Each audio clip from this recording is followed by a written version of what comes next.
Moi, j'en ai une.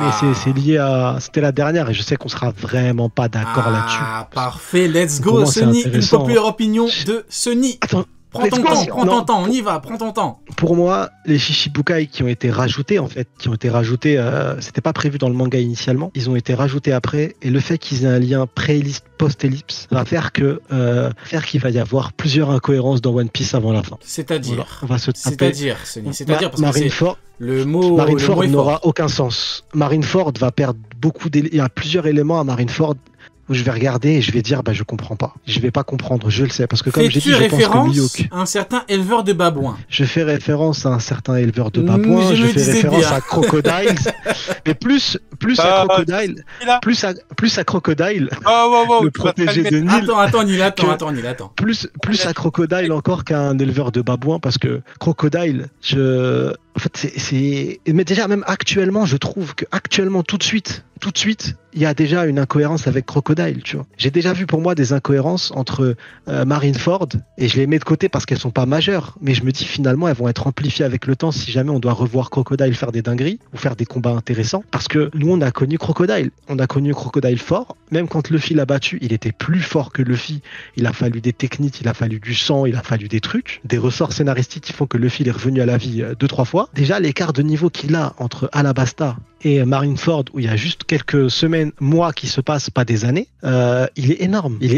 Après, Et pour oui, moi, après, c'est- pour Crocodile, on en a déjà parlé. Pour Crocodile, on avait dit que, voilà, Luffy, c'est Luffy et tout, mais hors Crocodile, t'as Alors, les autres Crocodile, il va y Shichibukai. avoir un Mihawk, je pense, mais et j'ai pour peur Mihawk, même il y pour aura les quoi autres Shichibukai. Dis les termes. moi, je suis pas d'accord Attendez avec 2 secondes, 2 Crocodile. secondes. Dis les termes. Quand tu dis qu'il y aura des problèmes avec Mihawk, avec cet éleveur de babouins, avec cette fraude, dis-nous pourquoi. C'est-à-dire, donne des détails. Ah, parce que Mihawk, si jamais il affronte, même s'il affronte Shiryu, partons du principe, voilà, on va faire deux principes. On va prendre les deux hypothèses qui sont courants actuellement. La première hypothèse, c'est il affronte Shiryu. La deuxième hypothèse, qu'il affronte Zoro. C'est ça les deux courants actuellement.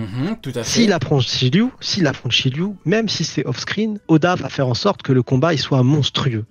Qu'il ait un niveau que Shiryu transpire, que Mihawk transpire, que les deux transpirent, et que c'est un combat légendaire. tu vois. Et donc déjà, à partir de ce moment-là, on va se dire, bah merde, c'est quoi cette histoire, tu vois? Ça veut dire qu'en fait, ce mec-là qui était Shichibukai, en fait, il est niveau Yonko 1, voire peut-être même au-dessus un peu. Et s'il affronte Zoro, qui pour moi, Zoro est déjà au-dessus d'un Yonko 1, rien que par le fait que ça soit un tank cheaté pas possible, on dirait un Pokémon Max EV Défense, là, pareil, Oda nous montrera un combat monstrueux, et il nous montrera un Mihawk qui n'aura rien à voir avec le Mihawk qu'on a vu à Marineford. Et c'est pour ça que pour moi, dans les deux hypothèses, je parle au conditionnel, si on revoit Mihawk combattre, c'est certain, il aura le même traitement qu'un Garp, il se fera pas humilier. C'est sûr. Après, il n'aura pas d'humiliation. Faut pas s'attendre à une humiliation. Après, faut pas oublier Faut que s'attendre à un combat de fou. à Marineford, il y avait beaucoup de off-screen. Hein. Quand tu vois rien que...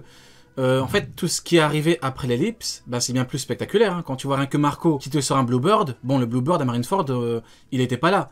T'as l'excuse du oui, il a pu le faire en off-screen, et cette excuse, entre guillemets, fonctionne. Mais de là à modifier le niveau de quelqu'un, donc de là à dire, par exemple, que Crocodile, par exemple, en fait, il pouvait fracasser un Marco, là, ça pose une incohérence. Là, c'est différent. Sauf si tu dis clairement que le mec a évolué. Comme Rob Lucci, ça peut le faire. Tu peux dire que Crocodile, il revient et dit j'ai évolué. Par contre, il y a en termes qu'une de seule technique, c'est possibilité. différent. Mais en termes de technique, Ah ouais. en termes de skill, de ce que tu veux, c'est différent. S'il fait des trucs de ouf, qui coupe plein de trucs, c'est pas trop dérangeant. Pour moi, il y a deux différences. Si jamais la Cross Guild doit affronter la marine et qu'il affronte un vice-amiral, ça me va. C'est logique, c'est cohérent pour moi, il n'y a pas de souci. Par contre, si jamais il affronte un équipage d'empereurs durant une battle royale, parce que bon, la Cross Guild tout seul actuellement, ils ont pas les membres pour, mais s'il y a une battle royale où là, chacun va affronter et qu'il affronte un commandant d'empereur et qu'il arrive à battre ou à tenir tête un commandant d'empereur, qui déjà? Il et n'y a pas de combattant. Et je pèterais mon crâne et je trouverais incohérent. Ouais, mais il n'y en aura pas. Il n'y a pas d'adversaire pour la Cross Guild en termes d'équipage. Il n'y en a pas. En fait, à part s'il y a une battle royale. Là, en fait, le seul moyen actuellement avec la Cross Guild qui a un combat intéressant en face, c'est que ça affronte une battle royale ou que ça affronte un équipage. Ou que l'équipage de qui est Barbe Noire vienne décimé. les soulever. Peut-être que l'équipage de Barbe Noire va venir les soulever. Shiryu Mihawk. Peut-être. Et un commandant contre Crocodile. Hein. En vrai. Et bah, du coup, ça dépend quel rang du commandant. Mais Crocodile, il a déjà été développé et tout, il gagnera pas. Moi, ça me ferait flipper. Je dirais merde, tu vois, parce que le niveau là, c'est plus du glow-up, là, il a le niveau d'un héros de shonen. Ouais, il mais a la même évolution qu'un héros de shonen. Vas-y, Niel. Pourtant, une populaire opinion. Est-ce que tu peux répéter après incohérence, parce que j'ai arrêté de t'écouter à partir de ce moment. C'est ce que j'aurais dû faire. Dommage que ma connexion marchait, dommage. C'est normal, c'était le dernier mot, frérot. Il n'y avait pas d'autres mots après. Non mais Neil, t'es d'accord ou pas en termes de... Pour moi, honnêtement, tu vas pas rendre un arc aussi important incohérent pour deux persos, hein, franchement. Sauf, en fait, le problème de Mihawk, c'est que le perso est écrit de façon à dire que le mec peut pas évoluer. Crocodile, en vrai, t'aurais une exception avec les plus de 40 ans, plus de 50 ans, ce que tu veux. Tu peux toujours. Il y a toujours des exceptions de partout. Tu peux dire, j'ai évolué. Bon, Rob il est jeune, donc ça va, mais Crocodile peut dire, j'ai bien évolué, y a pas de problème. Le seul souci, c'est Mihawk. Mihawk, il est écrit de façon à dire, moi, je n'évolue pas. Moi, j'ai mon niveau. Et j'attends un mec plus fort à l'épée que le Shanks de l'époque. Donc Mihawk ne peut pas évoluer. Atteindre un niveau supérieur, il ne peut pas. Rien que ce que tu viens de dire, Rio, par exemple, en l'occurrence, pour moi, ça va me poser un problème aussi. Parce que comme tu dis, je suis d'accord avec toi, Mihawk à Marineford, pour moi, il est à son prime. Parce qu'il a déjà le titre. Il n'y a pas après meilleur épéiste. Il n'y a pas un meilleur épéiste de quoi? De la galaxie? Non, il est meilleur épéiste du monde de One Piece.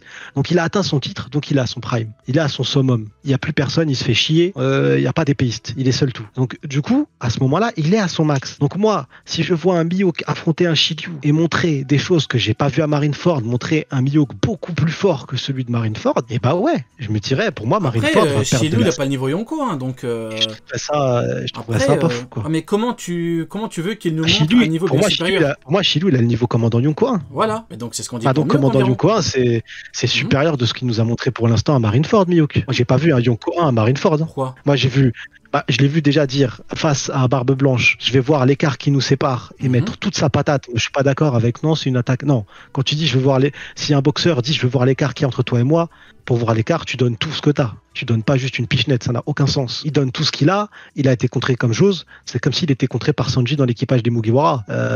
Il n'est pas contré par le Yonko. Il n'y a pas une énorme différence entre Jose et Marco. Hein. Dans la logique des rapports de force, il n'y a pas une énorme différence entre Jose et Marco. Donc un YC2 peut très bien bloquer son attaque. Et après, il faudrait un gros combat long. Après, sinon, il y a quoi? Il y a Vista. Vista, c'est l'équivalent d'un commandant. Si on part du principe que c'est un commandant... Moi, j'ai vu un Mihawk se faire stopper par trop de personnes qui étaient très très très loin du niveau Yonko. Je pense qu'en fait, à la fin, il y aura forcément beaucoup de gens qui vont câbler. Je pense qu'à la fin, que le mec soit niveau Yonko, Roger, intermédiaire, commandant, il y a tellement de trucs différents qu'il y aura forcément beaucoup de gens qui vont câbler.